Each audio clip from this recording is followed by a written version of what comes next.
We have arrest warrants out for all of them. If there are some in Texas, which I understand that there may be, the Texas Department of Public Safety is searching for them. We'll find them and we'll arrest them and take them to the Texas Capitol. The staffer is expected to stand outside the vehicle. It's an Escalade. It is an Escalade. I swear I didn't read it first. And open the door for her. Ugh. Are you trying to tell me that Florida only had one seat and that? We should have had at least two. Texas should have had another one. That could be the difference in the House of Representatives and the majority. The FBI now getting involved in tracking down the fleeing cowardly Democrats who have absconded from Texas. We got this update from Rena. She is reporting that in her inbox, she got this press release over from John Cornyn, and he is confirming this as well via his X account. Cornyn, a senator from Texas, says, the FBI, Kash Patel, has responded to my request to assist state and local law enforcement to locate the runaway Texas House Democrats and investigate potential offenses. Ken Paxton's looking into Beto and George Soros, and so we'll see if they are implicated for bribery. But thank you, Director Patel, for your swift response and action. More officially from Cornyn is he says, he announced the FBI has granted his request for the federal government to assist Texas in locating members of the Texas House of Representatives who have fled the state in a shameful attempt to thwart the legislative process. Some people might even say insurrect the government of Texas. I am proud to announce that Director Kash has approved this. We cannot allow them to avoid their duties and their requirements. Now, this was the letter that Kash ultimately got from Cornyn, United States Senator. He says, all right, Kash, listen, I'm writing to encourage you, the FBI, to take any appropriate steps to aid in Texas state law enforcement efforts to locate and arrest potential lawbreakers who have fled the state. As a maneuver to avoid legislative responsibilities, on August 3rd, many members in the Texas House absconded from the state. Their stated goal was to prevent the legislature from properly meeting in violation of their oath of office. By leaving the state of Texas, these legislators intend to prevent the existence of a quorum in the Texas House. And without a quorum, no legislative activity can proceed, and we're insurrected. In a representative democracy, we resolve our differences by debating and voting, not by running away. Some Texas legislators have fled to New York, and others have fled to Illinois on Pritzker's bosom. Since these state legislators are currently outside of Texas, we need your help. Out-of-state actors have made public comments about protecting the legislators who are currently hiding, and I request your assistance to locate them and to see if they're operating in violation of the law. The FBI has tools to aid our state law enforcement people when these parties cross state lines, including to avoid testifying or fleeing the scene of a crime. So we know how this works. If you're a fleeing felon, the FBI doesn't just say, well, nothing we can do about you. So specifically, I am concerned that they may have accepted funds in order to avoid their legislative duties, which means they're getting paid in exchange for political action, which is bribery. This is public corruption, and this is a time-sensitive matter. The Texas legislature is currently in a special session called by Governor Abbott with around 2 weeks left. And as Abbott noted, when the governor calls a special session, the legislature shall meet. It's not a may. It's not optional. If you decide you like the agenda, well, we just like, climate change? Oh, sure, we'll go to that one. That's not how it works. It's not the movies. The absence of a quorum prevents key votes on important areas of concern for Texans, like getting flooded out. For example, the recent floods, which caused unbearable tragedy, is just one issue. And so I'm encouraged by Governor Abbott, his strong leadership, but not Ken Paxton. He didn't put that in there, but he means that. Governor Abbott and Texas are doing what they can. And so these legislators have committed potential criminal acts. I urge you to work, Kash Patel and the FBI, with Texas to give them the support they need so they can go round up these fleeing Democrats from Texas. So Greg Abbott was out today and he was speaking on this over at The First. And here is what he had to say about this from Texas. Here's what we're doing. One is we have arrest warrants out for all of them. If there are some in Texas, which I understand that there may be, the Texas Department of Public Safety is searching for them. We'll find them and we'll arrest them and take them to the Texas Capitol. Nice. Those who are out of state think that they are beyond the reach of Texas law enforcement and that they may or may not be. But for one, when they come back, they're not going to go to their cozy home. They will be arrested and taken to the Capitol. But know this, it's my understanding that the FBI is going to search for these derelict Texas House members in whatever state they may be in and help identify for them and maybe work with us to bring them back. Point one. Point two is these Democrats, they have received money and benefits at their request to support them while they're gone. It is a direct violation of the Texas Constitution as well as Texas bribery laws for them to receive a benefit to skip a vote. They could be charged with second-degree degree felony for committing bribery in the state of Texas. Third, and it happened yesterday, I filed a petition in the Texas Supreme Court that begins the removal process. We read it. These absconding Democrat members. And the Supreme Court responded immediately last night and told the leading Democrat in this cause, his name is Gene Wu, that he has to respond to my petition by Friday, where we're going to begin the process of trying to remove these absconding Democrats from office. Wow. So we got a threefold strategy, and we like what we're hearing here, including the arresting of these Democrats and hauling their butts right on back down to the Capitol, just like they're grounded. You can't leave. You're grounded for 2 weeks. Make them sit there. They don't have to do anything, okay? They just have to sit there and do their jobs. They don't even have to vote. All we need is their warm bodies, which are basically in the room. That's it. That's all we need. And so Greg Abbott is explaining that the Supreme Court has responded and said that they've got to get a response back in by tomorrow. And then they may just decide that they're vacant and vacated from their offices because they're not there doing their jobs. We got Ken Paxton came out. He said, I just launched an investigation into Beto, his radical group, for unlawfully funding the runaway Democrats. And this is just the beginning because he's also going after the Soros folks. So Ken Paxton posted this. He says, hey, Beto, you're in big trouble. We're looking into your radical organization. It's called Powered by the People for an illegal finance and influence scheme. According to public reports, Beto's organization has been one of the top groups bankrolling the House fleeing Democrat cowards who abandoned Texans and vacated their offices. By providing these liberal lawmakers with the funds to flee the state, Powered by the People Beto may have violated bribery laws. Now, Powered by the People and the runaway Democrats may have also violated other Texas laws and abused their office. And so we're asking for some emails and some documents. We want to look at their business records, because when Trump, they say mark his legal payments to his lawyer. When he said legal expense, it wasn't actually that. They said it was a campaign expense, not a legal expense. So it was labeled wrong in the spreadsheet. And that was 34 counts of felonies.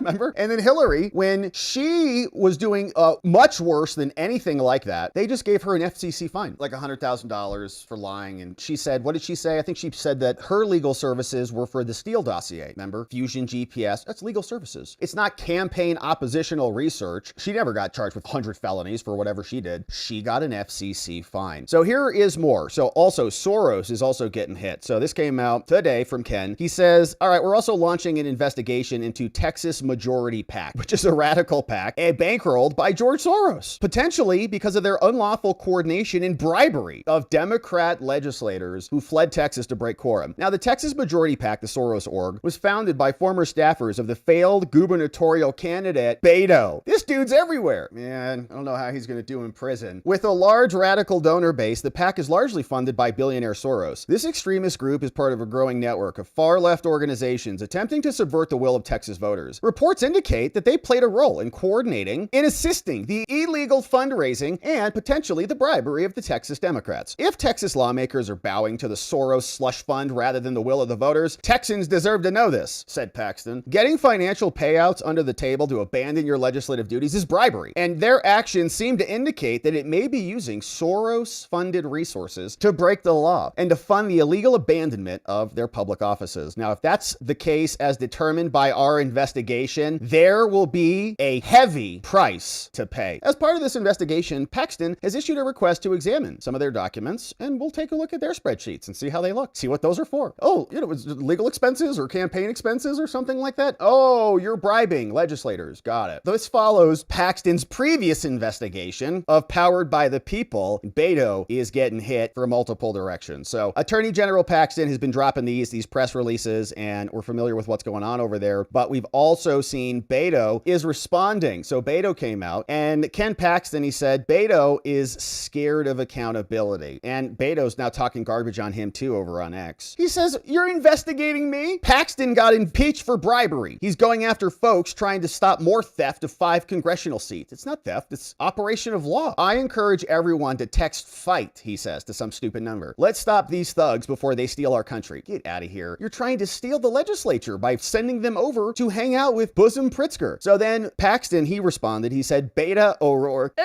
is scared of accountability. No one's above the law. It's true. They told us that for 4 years. It's like seared into our brains. And any lawless liberal that took a bribe will face justice. He says, scared? If we stop the Texas steal and win the House, your guys' crimes and corruptions will be exposed for all to see. What? The girls traded with Epstein. Oh gosh, she's going down that road. The bribes taken from foreign governments. And when he goes down, your corrupt, impeached, twice indicted butt is going down with him. Oh, it's getting hot over there in Texas. Hey, Beto, you're talking garbage to the attorney general, and we'll see what happens here. So this is going to be fun. So Beto talking garbage. What's up, Benny Johnson? Over there, we got now one Texas Democrat. Her name is Jasmine Crockett. Well, the truth is coming out about Jasmine. Turns out she's all diva. No wow at all, which we already knew. Now, Trump critic Jasmine Crockett is a no-show boss. This is according over to an exclusive report from the New York Post. They got their hands on, I think, 3 different staffers, 3 sources, 3 different people. That's a party. Says that they have worked for Crockett and that she's rarely present when TV cameras aren't there. But if the TV cameras are there, Jasmine Crockett pops up and terrorizes staff when she does appear, which we can relate to because she terrorizes our eardrums when she shows up on camera. But here's the background. Now, she has positioned herself as a critic of Trump, but congressional aides tell the New York Post that the Dallas Democrat out of Texas is just as rude and mean to her own staff. She's a loudmouth. She's 44. She has rocketed to fame since taking office as a fiery antagonist, but she's not even at the office building, okay? She just hangs at home, probably in her PJs. Is not often found at her government-provided suite. One insider says that she prefers to work from home from her nearby luxury apartment building. Oh, gosh. Sometimes for weeks on end. Just, no, I'm doing congressional business here. What are you doing? Someone should check her Netflix watch habits. She is never in the office and is very disengaged. She does her bull crap that goes viral, and then she freaks out over the most random things. A second source close to Crockett's team also added, saying it's widely known that she's not nice to staff and is just not a really dedicated member who's focused on her constituents, obviously. She is focused almost exclusively on being an influencer, not a member of Congress, said a third source who described her all diva, no wow, which is savage. That's brutal. Like, of all the things that anyone has ever said to Jasmine, that's probably it. She's like, what? Am I all diva and no wow? She's having those long, like, cutscenes in movies where she's staring into the mirror and the rain is,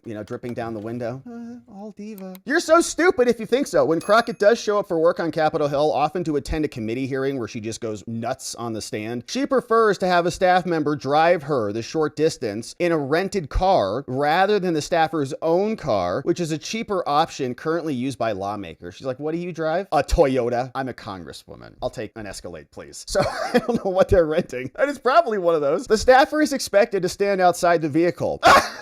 It's an Escalade. It is an Escalade. I swear I didn't read it first. It has to be an Escalade or a similar upscale make. I swear I didn't read it. And open the door for her. Oh, hilarious. You're technically allowed to do this, but it's wildly inefficient. Instead of just using the scheduler's car, she rents a car every week she's in DC. She expects her staff to drive her around while she's in the back seat. She calls it a power play. She treats her staff like an Uber driver. Hilarious. Crockett's a former criminal defense attorney, which is a shame to criminal defense attorneys. It really wrecks the whole profession. And Texas state legislator burst into the national spotlight when she called Marjorie, remember this? Bleach blonde, bad built butch body from her. Wow, that's just some serious alliteration right there. And then Green called her fake eyelashes, which look like Venus flytraps out there all over everybody. While Crockett tried to fundraise off the Real Housewives style viral clash, the Congresswoman's staff, which includes multiple gay and lesbians, were left with mixed feelings. Look at these two. So complaints have poured in from lesbians.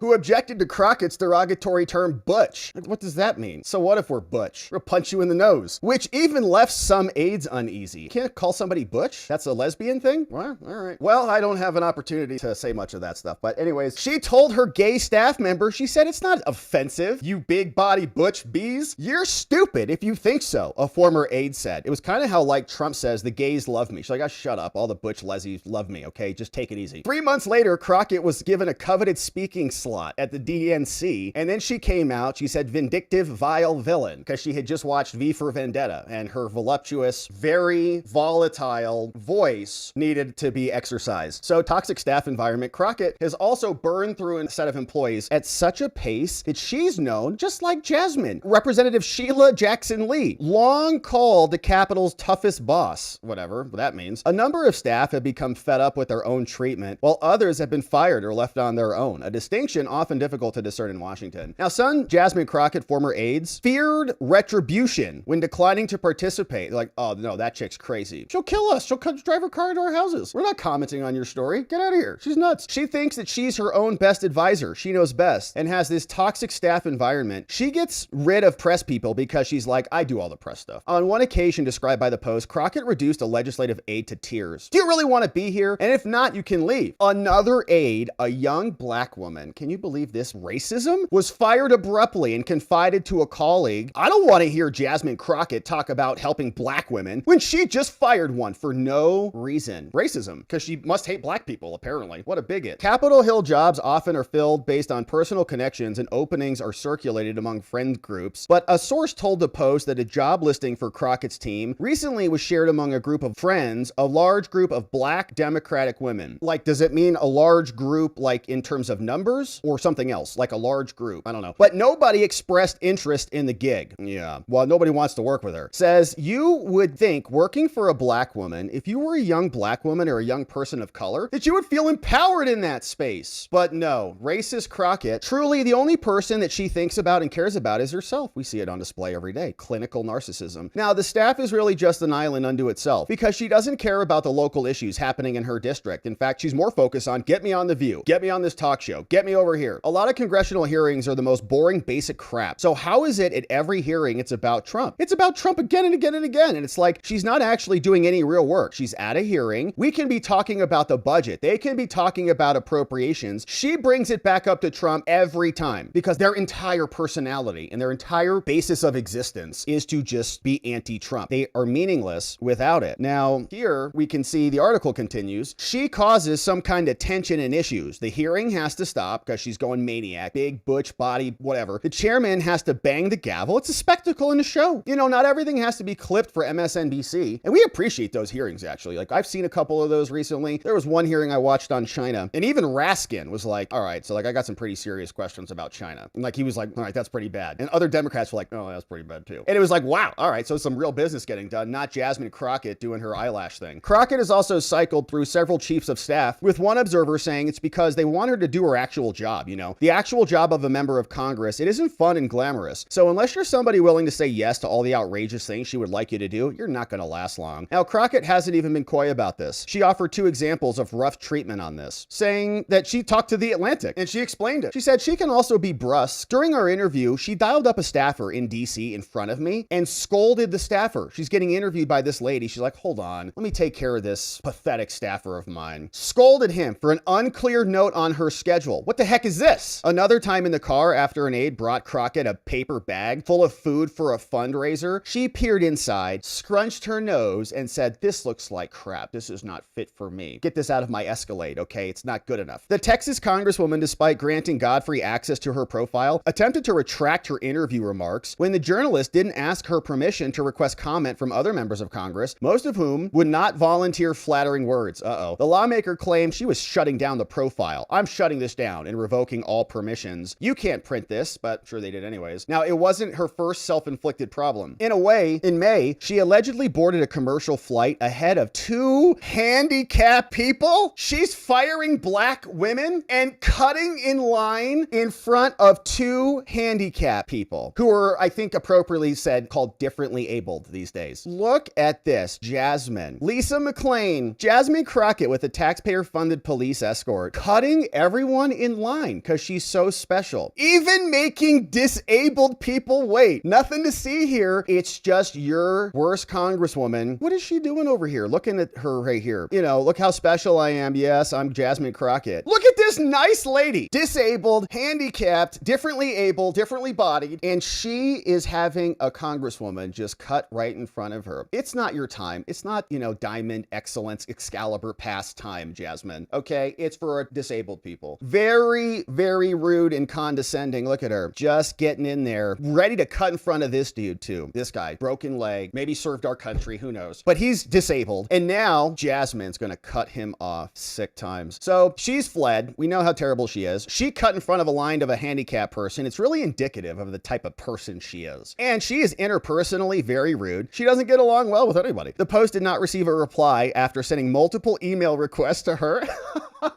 She's probably in her luxury apartment or in her Escalade, so she's not answering emails right now. Nobody answered the phones at her DC or Dallas offices during the workday. Both went straight to voicemail. It's perfect. She's binge watching whatever's new on Netflix. She's got other things to worry about, okay? Leave her alone. Stop harassing her, okay? So if you do, you're fired. All right, so there's Jasmine. Now she's fled. Hopefully they wrap her up first and bring her on back to the Capitol. They probably know where she is. She's right at her luxury apartment. So the FBI can just read the New York Post. Jasmine probably has no idea what's even going on since she doesn't answer the phone. So that's happening there. Now, meanwhile, the Texans have pushed this forward. You see here, Corey A. DeAngelis posted this. He says, break in the Texas Senate Special Committee on Congressional Redistricting just passed a map that could lead to 5 more Republican seats in Congress. The vote was 6-1, and it now goes to the Senate floor. And of course, we got some big deadlines tomorrow from the Supreme Court. We should expect to see the Democrats legal filing, and the Supreme Court, according to Greg Abbott, should and will be considering whether to define them as being vacating their offices, abandoning their jobs. Here's what happened in Texas. But the official count in committee will be 6 ayes and 1 nay, 1 absent and 1 present not voting. All right, so it moves forward. The Hill reports over here that what happened was this is moving forward. So they advanced a new GOP-friendly House map on Thursday. That's the day to look to quickly move forward in both chambers. 6-1 vote. The House map is going to give 5 more pickup opportunities. Austin, Houston, Dallas, Fort Worth, Rio Grande. The move on the Texas Senate committee teased the House lines for a floor vote, but with Texas Democrats gone, they can't really do much. So other people like this Texas Democrat who sits on the redistricting committee strongly condemn this. I'm truly saddened. Okay, so go talk to Pritzy and he'll help you through it. So that's what's happening there. Now, this guy is called Brad Todd, and he was getting into it over on CNN about who's really doing the redistricting and why the Republicans are just catching up and playing the same game the Democrats are playing, so don't lecture us about it. One of the big things is it helps decide congressional maps. Right. Does this have everything to do with redistricting? Well, it does. In fact, we know the 2020 census, the errors were almost always to the detriment of red states. Blue states like Rhode Island. Do we know that? We do know that. The Census Bureau's own audit of its work has proven that. Blue states like Rhode Island were overcounted. Rhode Island then didn't lose a seat. Red states like Alabama were undercounted. This is just a fact. It wasn't all red-blue, but it was disproportionately red-blue. All right, so good stuff there. And we also see in Florida, we got Ron DeSantis who's saying, you know what? We're going to look into it too. Why not? Ron, they include anybody that happens to be in your state. California would lose like 5 seats if they did a fair census. And even beyond that, the Biden census gypped Florida of at least 1 seat. We only got 1 seat in the last census. Are you trying to tell me that Florida only had 1 seat in that? We should have had at least 2. Texas should have had another one. That could be the difference in the House of Representatives and the majority. So I would love for them to redo the census for 26. My legislature will redistrict those lines. We'll get it to where it's fair. But as it's right now, this country is not fairly apportioned. I've got so many more millions of people in Florida that have representation because of that flawed census. I think it's going to do very well. A lot of people, I don't know if you've heard about it, it's captivated the country. Everybody wants it. It's going to get in. It's going to pass. That's right. We're going to get actual representation in this country. And there are many states where we saw yesterday in the numbers, there are 30 to 40, sometimes 45% of the state that has 0 representation because all of the seats are blue. So how can a third to 40% of a state have 0 representation? Doesn't seem appropriate at all. And so now Republicans are playing and fighting with the same tools the Democrats are using, and we're excited to see it. So FBI now confirming that they're assisting in the tracking down of these fleeing cowardly Democrats.